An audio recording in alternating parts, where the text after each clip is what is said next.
Hello everybody, in today's video we're going to talk about the most overrated rifle in Call of Duty currently in Black Ops 4. And I know there's a few people that will disagree, so we're going to actually focus on the overrated part, which basically means to have a higher opinion of something than it actually deserves. And the main reason I feel this way about the weapon is because a lot of times people will call this weapon overpowered, and I'm pretty sure even people watching this video will go down in the comments section and say it's overpowered and definitely needs a nerf. So we're actually going to do a few different things in this video. I'm going to give you a best class setup for the Maddox, because typically when people click on these types of videos, they want to know what class setup I'm using. Then I'll actually go into detail of why I think this weapon is actually perfectly balanced for Call of Duty Black Ops 4, and it doesn't need a nerf or a buff. And on top of that, I have some flawless TDM gameplay where I absolutely destroy the lobby with another YouTuber, so you guys will have to stick around for that if you guys are interested. So just a reminder, if you do enjoy the content in any way or find it helpful, please remember to hit that like button, because that does allow the video to get seen by more people. And if you're part of this 67.3% that is currently not subscribed and you want to find your way back to the channel and improve at Call of Duty, make sure you hit that red subscribe button, turning it to gray, and ring that bell so you'll get notifications every time I post a video. So the absolute best class setup for the Maddox is going to be the Elo Sight, Quick Draw 1, Quick Draw 2 stock, along with Scavenger, Gung Ho, and Dead Silence. So the big area of focus when I'm talking about this weapon is whether or not it's overpowered. And again, I've already mentioned that I think it's completely balanced, and it's balanced for a few different reasons. It is one of the few rifles in the entire rifle category that cannot have a faster time to kill regardless of what you do. And the only real exception to that is the ICR. Because if we look at the KN, you can use rapid fire, you can use quick draw, you can also use stock. So a lot of the different things that the Maddox has going for it,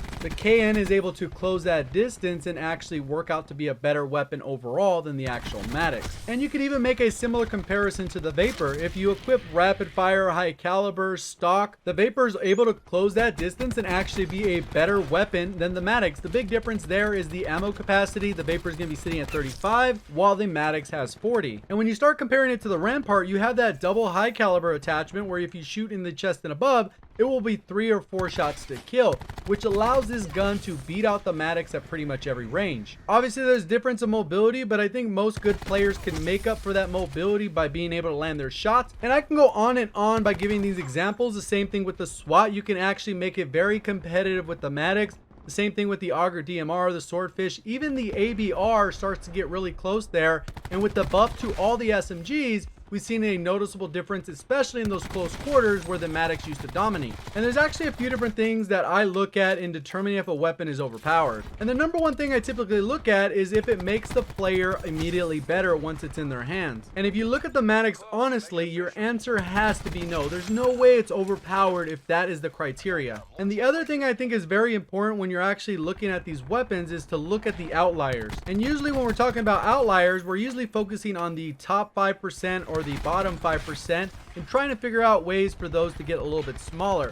So for example, if we're looking at the bottom 5%, maybe we're going to be talking about the MX9 and the GKS needing a buff, because personally I think those weapons need a buff to kind of come a little bit more into the fold, because as it sits right now, even though they can be good in the right person's hands, generally they're not a top tier weapon. Then we go ahead and look at that top 5%, we could do the exact same thing, and the Maddox does not make the cut.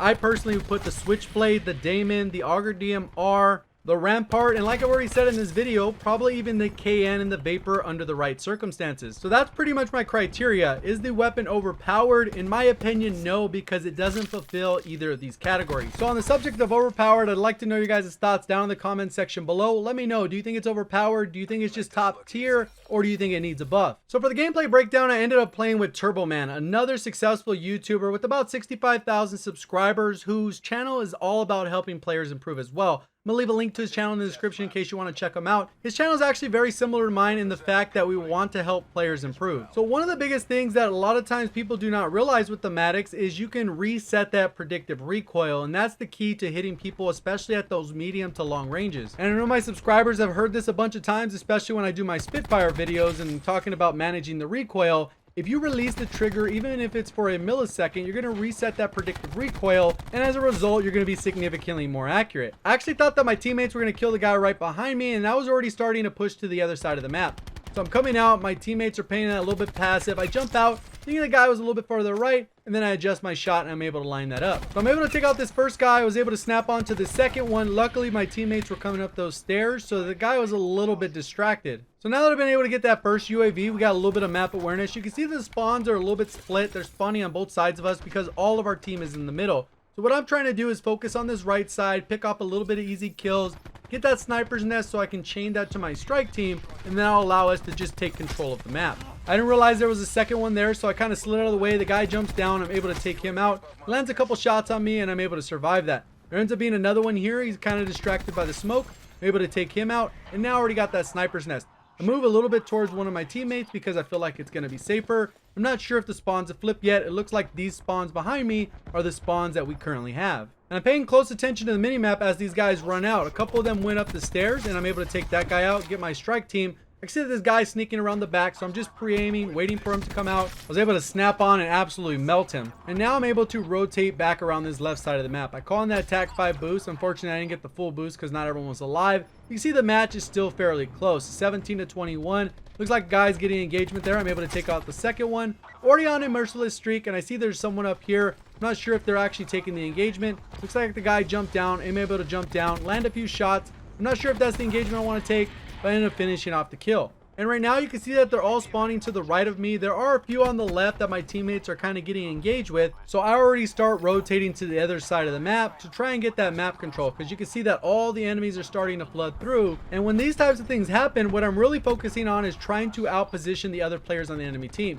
See, the guy comes around, I see him pop out, he takes a little bit of damage from my teammate, and he runs out. I was hoping my teammate would win that engagement. Didn't work out that way. I can see this guy jumped out the window, land a few shots, able to clean him up as well. So I've already been able to cycle those streaks. I have my second sniper's nest. I'm inching a little bit closer to get another strike team, and I'm off to a pretty good start. So as I come around, I can hear that my teammate gets killed by a shotgun. So I'm going to avoid close quarters range with that guy, because especially if he's using the SG-12, I want to limit those engagements as much as possible, because more often than not, they're going to be able to spam it. They're going to take you out rather quickly. You're not going to really have much of a gunfight. So if the guy was using another weapon, I probably would have challenged that engagement because I feel like I have pretty good odds. But with the shotgun, it's always one of those sketchy encounters. So right now, pretty much all my teammates are behind me, so I'm predicting that the enemies again are in this area. So I approach it cautiously, deciding if I need to peek it. And then a lot of times it's good to just pre-aim the spawn, because more often than not, people are coming from that direction. And you can see right there, I missed a ton of shots, but that's primarily because I wasn't using that burst fire technique. I was just holding the trigger.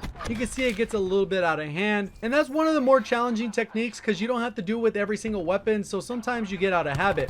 I'm able to take out this guy, snapped on. He's within that range where I'm able to take him out. And right now you can see my teammates are kind of locking down the area behind me. So I'm going to cover their backs. And that's pretty much what I'm doing. I'm waiting for somebody to come through. Maybe I get an easy kill, be able to call in more streaks or whatever the case is. So right here, my teammates died. Turbo comes around for the flank. I take that guy out. You can see I pre-aim that spawn area just to double check. And just by incorporating that into your playstyle, what you're going to notice is you get shot in the back far less often. So initially, I wanted to go ahead and jump up. Since I missed the jump, I end up just running around this left side. You'll see right here, I try to jump up.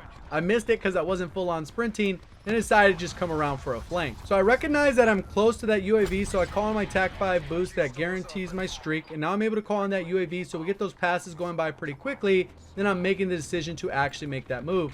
I end up taking this guy on the left first because that seems like the likely target, and now the spawn should have flipped. And right now it looks like on the mini map they are on the far side of the map, so I obviously got to start rotating towards that way. The spawns look like they flipped again, so I already rotate back, seeing if I could pick anyone up out of spawn. And what I'm doing is right here, I'm waiting for the timing. I wait to see if the guy's going to end up running out. He doesn't end up running out. It looks like he stalls a little bit. And then once he does come through, I'm able to take him out. And we still have this UAV in the air. I can see where the enemies are coming from. And I'm thinking if this guy's going to push this way, I'm going to be able to take him out.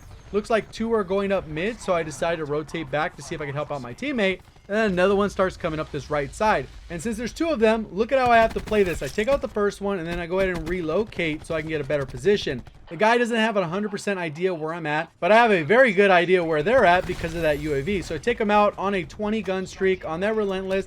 Looks like Turbo ends up taking this guy out, but I can see this guy sneaking around, and I snap on just a hair faster than he does, and I'm able to win that gunfight. So we're still able to use that mini map information and find out that there's a couple people pushing from this right side. try to take the engagement. There are 2 of them, so ideally I'm trying to do what I did in the first time. But this time he starts to laser me and has 200 health, so I gotta back off that really quick. And right here you can see they're splitting, and I'm ready for this next gunfight at full health. Take the guy out, he lands 1 shot. It looks like my sniper's nest ends up taking out the other one. So I decide to push around this way to try and get into the enemy spawn, but it doesn't look like anyone pushed this way. And I've talked about this area before. This is the ideal flank route for this map, because it's typically the area less traveled, and right here you can see it's definitely less traveled. So right here I end up going head to head with this guy, and luckily I land more shots than he did. And just like that, a very close match in the beginning got completely out of hand. We ended up winning the match by 60 points. So I actually had a ton of fun playing Call of Duty with Turboman, and it actually led to one of my best matches for TDM ever, and that happened to be a 55-0 match. Hopefully you guys did enjoy the video or found it helpful in some way. Please remember to hit that like button if you did, and if you're looking to improve at Call of Duty and want to find your way back to the channel, please make sure you hit that subscribe button, turning it from red to gray with notifications on by ringing that bell. Do appreciate all the support on the channel. Thank you for watching, and as always, have a great day.